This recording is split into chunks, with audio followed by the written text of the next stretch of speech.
Have you ever wondered why some of your patterns from your childhood are showing up in your parenting right now? We started questioning why some of the things our children do can trigger us so much. We thought it was our children's negative behaviors leading us to respond in these ways, but then we discovered something else.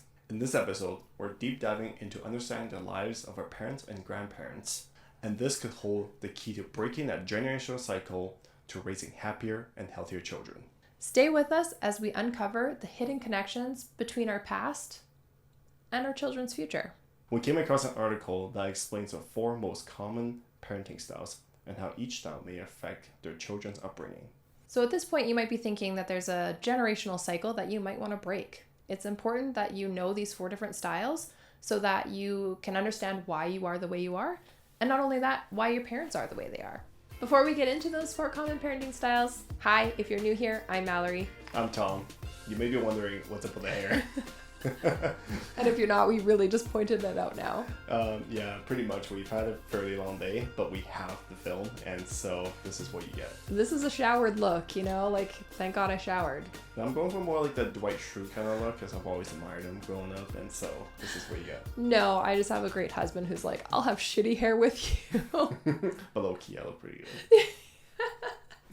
And if you're wondering about my voice, I am sick and recovering from a cold again. So... And the thing is, we have this really interesting topic that we really want to get across. And so it doesn't matter, bad hair day, shitty voice, heart attack, it doesn't matter. We're still going to get this shit across. So even in the ambulance, we would be podcasting. Oh, hell yeah, we would. All right, so we came across these 4 most common parenting styles that a lot of parents will have.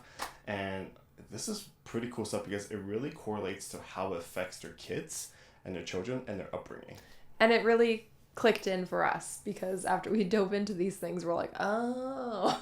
Yeah, so this is who we are with our parenting style, and this is how we were raised with our moms. And it's not our faults, nor is it our parents, sort of. No, it's really nobody's. Indirectly, it's nobody's fault. It's just generational stuff that's been passed down. Yeah, pretty much. So let's go over those 4 common parenting styles. Number 1 is authoritarian. There's authoritative, neglectful, and permissive.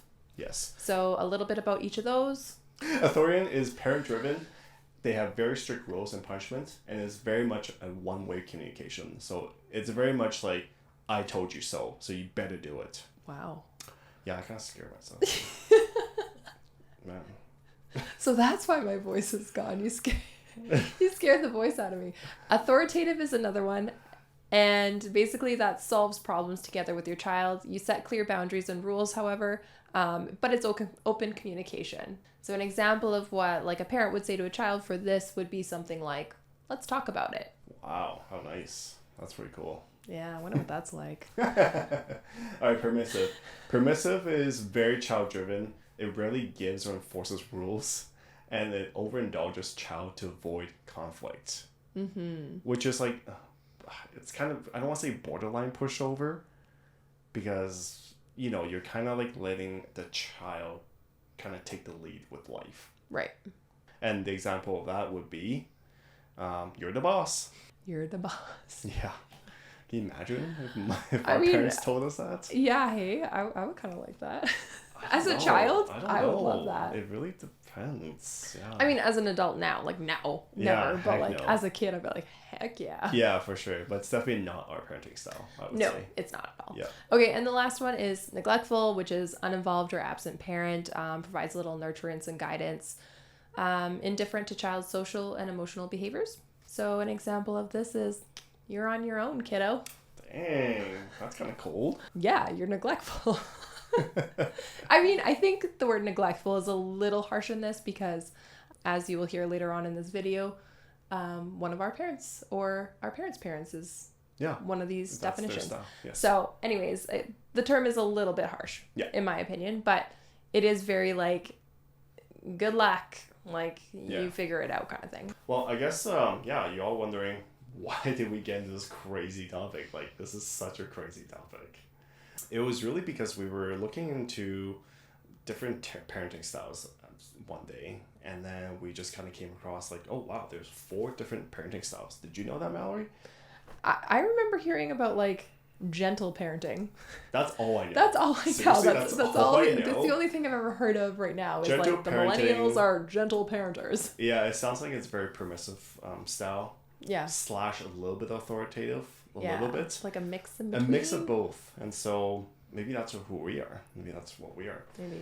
And so that led us to kind of rabbit hole questioning of like, man, I wonder how we were raised. Like, what did our parents use on us? And so we kind of dig into that. And so that kind of led this whole thing now. Well, and not only that, though, we also had these extreme moments of these triggers, right? So this is what started the whole thing, was literally, I'm so confused as to why I lash out when Peanut does not listen to me. And I've been struggling with this for a while. Like, if you've listened to our previous podcasts before, you would know that there was a moment where I literally had to storm out of the house and get my hair done. Thankfully, I had that appointment because I turn into somebody that I don't recognize. Yeah. And that is a huge alarm in my brain. Like, right. Something is wrong here, and I should not be lashing out like this. Like, I should not be this angry. And it happened like at the blink of an eye, where she wouldn't listen to me once, and that's it. That's it. Yeah. And, you know, to kind of use a standard, like, Little Peanut does not listen to me as well. It's equally the same. However, I find that it just bugs you so much more. It infuriates you so much more. Yeah, it affected me. And that's where we're like, okay, like... Yeah, like... something's happening here. For sure. What is it? Yeah, and it just gets so draining. Because, like, you know, like, when that kind of, like... When all that stress puts on you, you're almost, like, checked out for the day. Yeah. And, like... We've had many checked out days. Many days where we're like... See ya. I'm like, I want to pack up and go. You know what I mean? Like, it got really dark for periods of time. It really did. And I find that now that we sort of understand, you know, like, our past and, like, some of our generational past, it really helped us kind of understand and give us the chance to forgive. Well, and, like, your problem. I ain't got no problems. Why you digging my problems? Because it's a damn problem, okay, yo. Fine. The first rule is acceptance. I guess I'll share my problem as well. I guess I'm kind of emotionally inept when my kids need me the most. When anybody needs you. Yeah, I don't know. Yeah, emotion is not my thing, I would say. And I remember telling Tom before that I'm like, you can be sympathetic where you're like, oh, that really sucks. But you can't be empathetic. Like, Tom has no empathy, and for those of you that don't know the terms, basically empathy is like where you can kind of like feel what somebody else is feeling.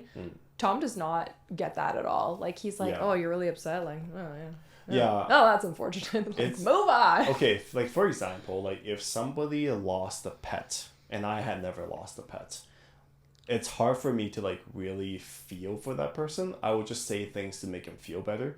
But deep inside, I don't, like, I'm, like, just like, I don't know what you're going through, so I can't relate to you in some sort of ways. Yeah. However, if I also been through that emotion, then I would empathize with you. All right, hold on here. Then I would Hold on. I'm going to use sickness because I'm sick right now. Yeah. Hell no. Do you ever... You have been... Okay. This guy, when he is sick, any male that is sick... We all know how they act, okay? I'm sorry that my voice is I'm getting worked up about this.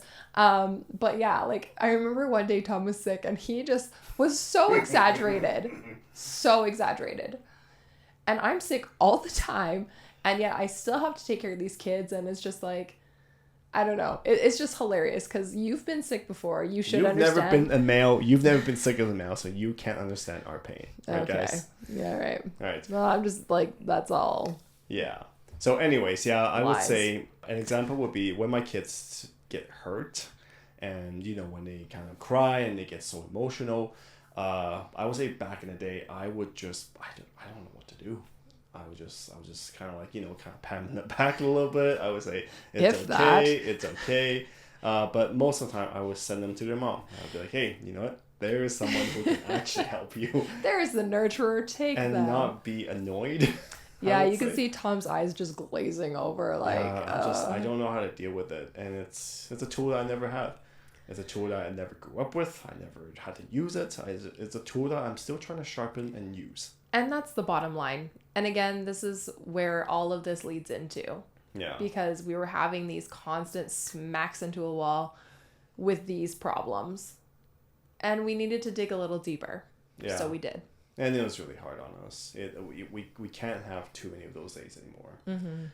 It's just, oh my gosh, it makes you question everything. It makes you question why you're even a parent. It makes you question if you're going to even have more kids. It makes you question... Do you even like being a parent? Do you even like kids? I can't go back. It's just like, it really... And here we are today talking about it. Yeah. We've sort of figured it out. And we just want to share a story. So basically at this point, after understanding what these common parenting styles are, it really made Tom and I reflect on a lot of these situations. And basically we were really worried because if we don't break these bad cycles, it's going to transition into our kids.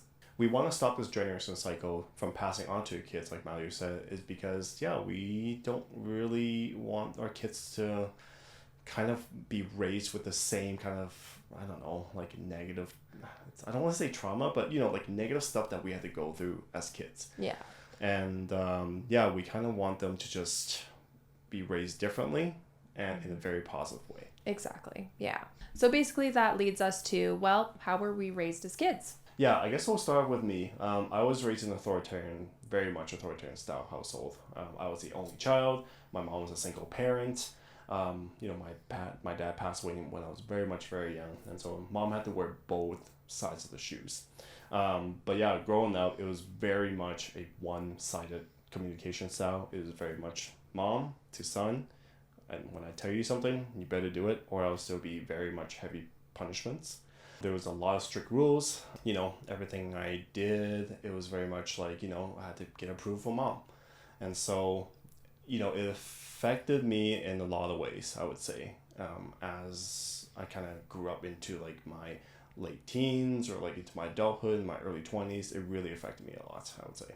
So I would say that my dad was more of the authoritarian as well, which led my mom into being more of a permissive parenting style. And I don't think that was necessarily chosen for her. And the reason I say that is because my dad was very much the head of the household. You do what I say, there's no alternative. And that led my mom to overcompensate for how his actions reflected upon us. And so basically I had very strict rules that were implemented into our household. An example of my mom's threats to us would be very much when your dad finds out, and that would just set us all in line. So yeah, she was very catering to us as well, though, in like a helicopter parent kind of way. It was very interesting being raised with two opposite spectrums. Yeah, growing up in authoritarian style is very interesting because there are very strict rules. I remember I accidentally broke a vase at the house this one time. And mom was out, just kind of doing her work and doing some errands. And I remember I was like freaking out. I was like, man, when my mom gets home, boy, she finds us out. Like, I am just gonna be in big trouble. And so that was a lot of my life, I guess. It's just a lot of fear and. Well, we had the same situation where we broke a vase or an object of some sort, and my mom was so fearful that she literally hid the object. And we all prayed that my dad didn't find out. Yeah. It was those kind of, authoritarian styles are very, very fear-driven. Yeah, for very sure. fear-driven. And they're very short with you. It's like, how do you not get this by now? Like, how do you, it's already just like, what are you, a dumbass? Like, it's just very much like... Yeah. Which yeah. sometimes I see that in myself, and I'm like, how do you not understand this yet, Beanut? And then I'm like, oh wait, you're 2. Yeah, it's like, right. Right, I have to put myself in your shoes. Yeah, like, calm down. And again, like, do our parents think about stuff like that? Like, have they ever put themselves in our shoes? Probably not. Not at those times. They didn't know any better. They didn't know any better. There wasn't like much self-development stuff going on back in the day, and you were busy at work. You're drained from work. So being raised in authoritarian style, it really affected me. I didn't really know it growing up, but and this is where like the dive deeping came in. Like I look back at my days and I was like, wow, I was actually really a shy kid. I remember I would hide behind my mom's legs when there are other adults around, and I would do that constantly. And I probably, seriously, I probably didn't even really talk until I went to university. Like, I'm not even kidding with you. Like, I would have a few friends that I would really chat with because I'm really close with them. But man, socially, I was so awkward, and I had to learn how to talk in university. It was the strangest thing to do. And, that's an effect of being authoritarian. It doesn't allow you to grow your wings. And so you're always this chicken with no wings and no feathers. And it was difficult growing up, for sure. I had to learn a lot of things. And for me, with the double parenting, different parenting styles, it's kind of conflicting in a sense where I was never able to make decisions on my own because decisions were either made for me or the alternative of the classic saying from my father, if you can't do it right the first time, don't even bother trying. Yeah, so that was really, really tough because that led me to be a perfectionist, because if I didn't do it right the first time, then that was a no-go in the household. And then, it led to not wanting to, I can't, to this day, I struggle making decisions because I don't want to make the wrong choice, bottom line. Wow. And then the permissive side, I would say, thank God. Thank God my mom was that way to try and balance this out. However, that did lead to like her getting really taken advantage of, which is very unfortunate. Not necessarily about me, but I do have 2 siblings, if anyone doesn't know that. Yeah, it was really tough because she got taken advantage of a lot because she just felt guilty about a lot of things. And she just let things slide. Or she didn't have control over anything at the same time. So it was very much, it was a weird situation. Having a double parenting style, the complete opposite spectrum. Yeah, that is such a crazy thing to go through as well. One of the things that being authoritarian style is that like I definitely had some aggression problems. Anger is huge with an authoritarian. Exactly. And you grew up the same style, and you have 2 siblings, and so it can. Well, like I said, my trigger, the anger that I feel, is beyond words. It's enough. I remember I was so angry one day. I prayed for a burglar to come in, so I can just have fun with them, kind of thing. Yeah, it's kind of cool for people that are like that in today's age. They have those like smash places. That would have been nice back in the day. That would have been nice, eh? Like I can go to a place and just smash a TV. Man, that would be nice. Oh, that would be so cool. We should have that just in one of our rooms. Yeah, I think it's called like a rage room or something like that. Yeah. Anyways. Oh man, raging. For sure. Like those would have been nice. Yeah, seriously. Yeah, no, that's great. Yeah. I had to learn how to kind of like calm that side of me down and so all seriousness now. Back to seriousness. Yeah, seriously. Sorry. But it is really hard. Aggression and anger is a huge buildup, I would say, in authoritarian styles. Yeah. And from our families particularly, like we can vouch for it, right? Pretty much, yeah, we will vouch for it. So at this point, we're starting to have like all of these emotional buildups of the way we were raised. But then it kind of occurred to us, well, if we were feeling this way about how we were raised, like how were our parents raised? Oh my gosh, deep. Right? Because like if we're going through this, like maybe they didn't think about it, but like we're thinking about it for them. So how were our parents raised? Okay, let's we gave birth to you gave birth to our kids, all right, fine. You gave birth to. Thank you for acknowledging. All right, but like when our parents had us, when they were holding us in their arms, they must have thought, man, your life is gonna be better than mine. Like, right? You know what I mean? They must have had those thoughts too, right? I don't know. I really don't. I don't know. Like, you're gonna grow up so much different than I did. Like, right? And that's the thing. Who knows? I don't know. I mean, I would like to think so, but knowing what we know about like our parents' generation, it's questionable. Okay, let's dive deep into a little bit of that. Okay. How was our parents raised? Okay. Well, we've each had conversations with our parents about this. Yeah, we did. I've already approved this with my mother. She has allowed me to express this. We're not just, we've both, talked to our parents and It's not like we're just blabbing about their lives. But my mom was raised in I would say, more of a permissive and neglectful household. Okay. Explain. Well, I think it's really important for people to know that my mom's parents were alcoholics, both of them. And she was also adopted into this family. Not that that makes a difference, but she was adopted. And yeah, both of her parents were alcoholics. And that led to them not being around, them being checked out, them At a bar. At a bar, leaving notes for my mom, like, hey, come to this bar for lunch, kind of thing. Like, at least they left a note. That's what I said to my mom. At least she got the note. It's not that neglectful, but my mom was basically raised by the mom. And then her dad was very like, well, I provided food.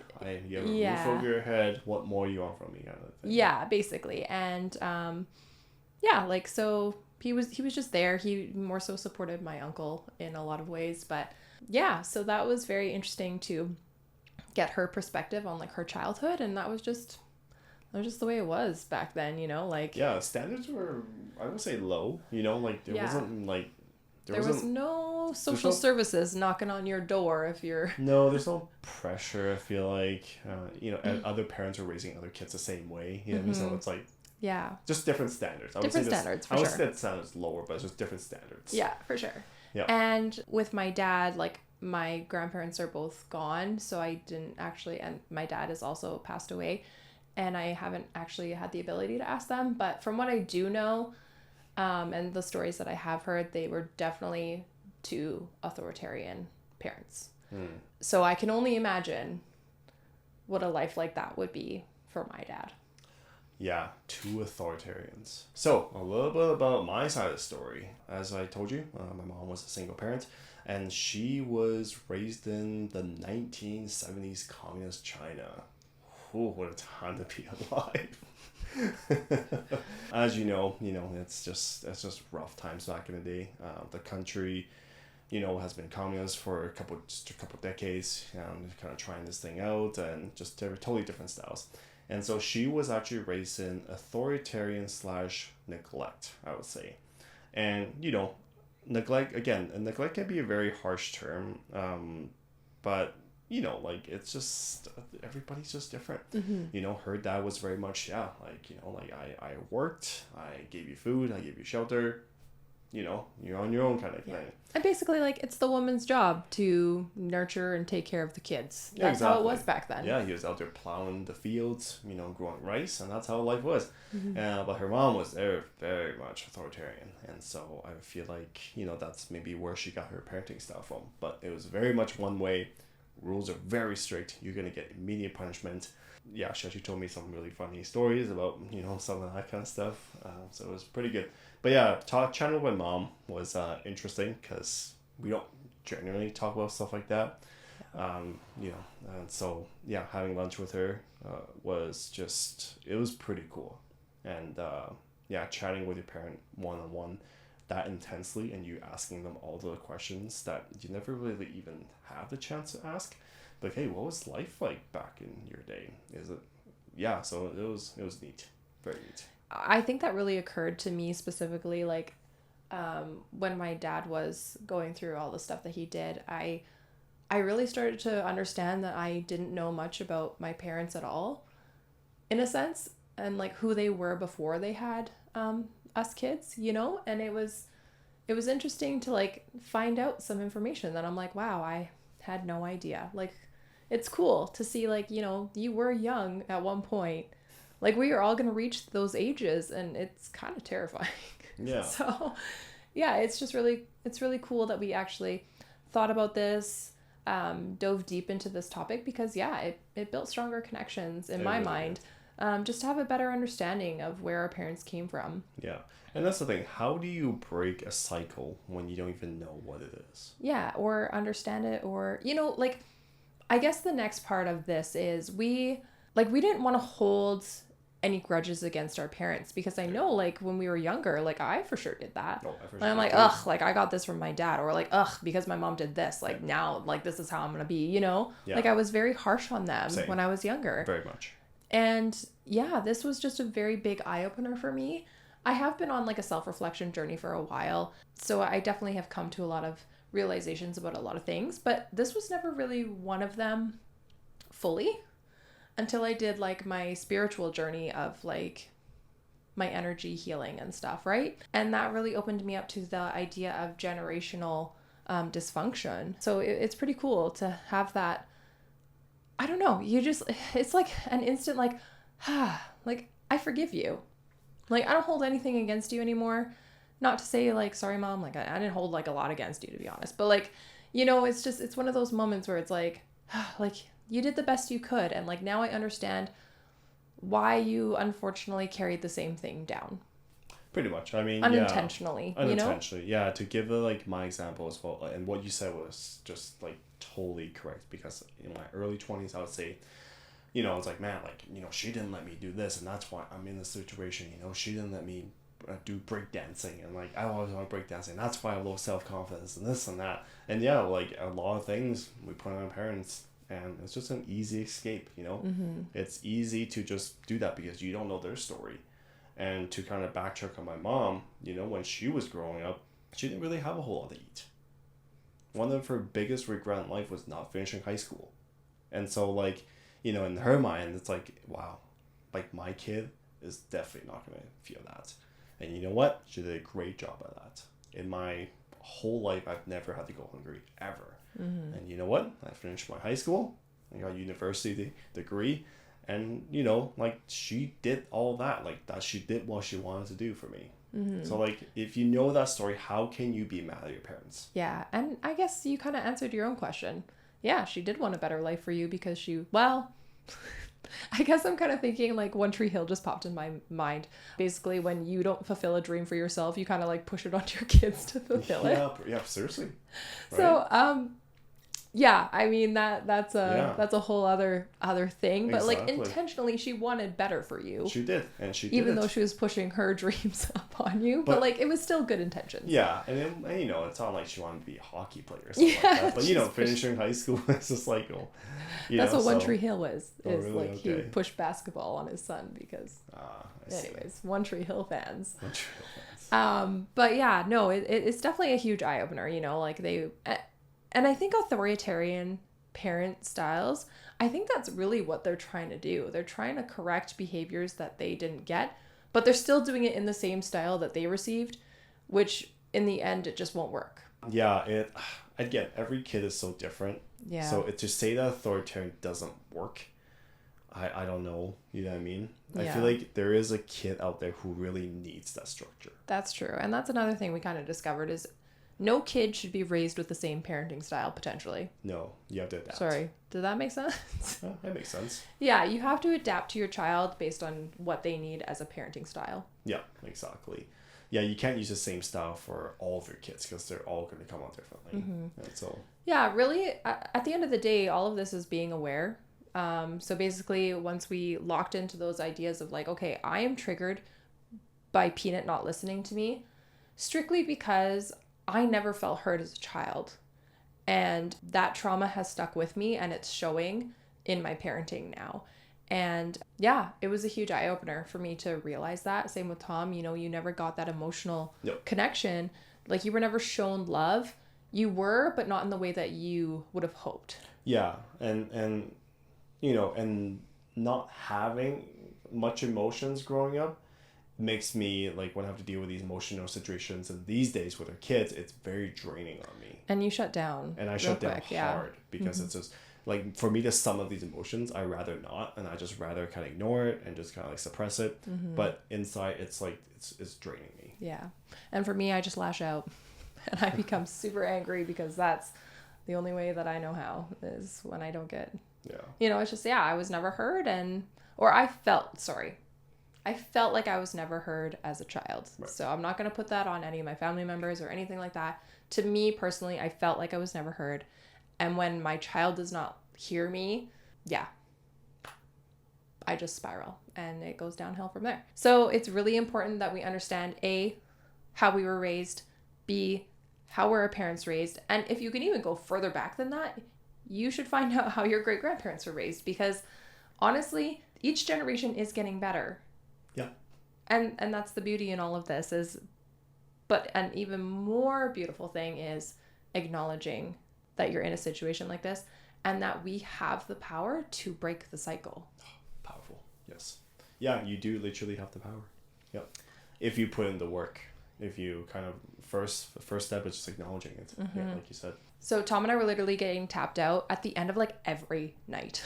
Oh my gosh. So we were like, okay, something is wrong. Yeah. And now that we've like gone through this whole deep dive, now that we're understanding a lot more, now that we have let go of a lot of things from our childhood and from our parents and their parents, we don't have days like that really anymore. I can't remember the last time. Like, this is crazy. Yeah, like we actually have somewhat of energy in the evenings. Seriously. And we get back to doing like hobbies that we like when our kids are in bed. So it's really cool. And not questioning, how am I going to make it tomorrow? I barely made it through today. Yeah. And we have to go through the same thing tomorrow. Yeah. It was really draining on us. So again, it's amazing to know that we've just let go of so much stuff. It's beautiful. It's so cool. Yeah. So basically, we don't have days like that as often anymore. Like there are we're not perfect. There's setbacks. We have moments still. And we're not always going to remind ourselves of those triggers at the time that it's happening, right? But that is the key. When you're going through a moment like this, stop for a second and just remember. Yeah. Remind yourself, because if you don't, you're just going to continue down that same path. And it's going to reflect in your kids in the future. Yeah, beautiful. Well, speaking of our kids, how are we going to raise our kids by knowing this now? Yeah, now that we know all this. Yeah. Now what? Now what? I mean, definitely knowing that cycle, knowing that I am emotionally involved and that you get triggered by last thing, it's definitely something that we remind ourselves to kind of, okay, your kids, they're going to need these skills. Mm-hmm. If you're emotionally inept, they're going to most likely be emotionally inept too. Do you want that for them? Yeah. Hell no. And so it's like you said, it's a constant reminder of wow, we got to step it up and we got to do these things every day. Yeah. And I think after we reflected on what kind of parents we have been and what maybe potentially we would want to be, I think we've still always been the same. We are the authoritative parenting, basically. We have rules that we have in place, but we're not very I'm gonna beat you until you until you hear this rule. You know what I mean? We're very rule based, and we have high expectations as well. We do with certain things, their manners and manners and respecting your elders. Exactly. Come on, I don't know what happened to the generation after us, but whew.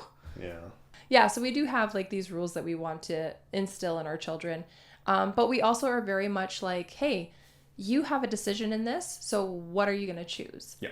That being said, it has to be a decision that both of us are okay with. Yes. And it's very simple things too. Like I said, we have an almost 3-year-old now.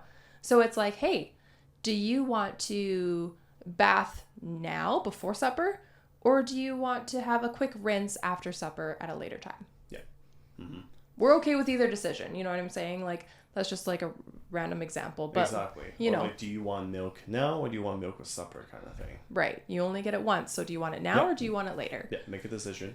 And we're very much, let's talk about it as well, right? Mm-hmm. Yeah. Yeah, I want you to understand, when she gets timeouts and stuff, we are very adamant on being, hey, you understand why you're in this situation. Mm-hmm. We are very much communicative with our children. Yes, we're very much. And that is very important because we know how important communication is. Yeah. Overall. We're definitely a parent first, friend second, very much. And that's how it's going to be for a long time. Mm-hmm. Yeah. Yeah. So if you are ever curious or want to dive deep into your childhood traumas, your past, whatever, your parents, we highly recommend that you do that because it's so powerful. Yeah. Or tell us your story. Mm-hmm. Go in the comment below and tell us your story of how you were raised. And maybe, if you do ask your parents, tell us that story as well. Yeah. We'd love to hear it. And we also would really like to go into more of this stuff in a little bit deeper. We kind of just scratched the surface on this. Yeah. But however, if this was a little too heavy for you, then we definitely have other videos. If you want to go check out how to help a picky eater, go check out this video and we'll see you over there.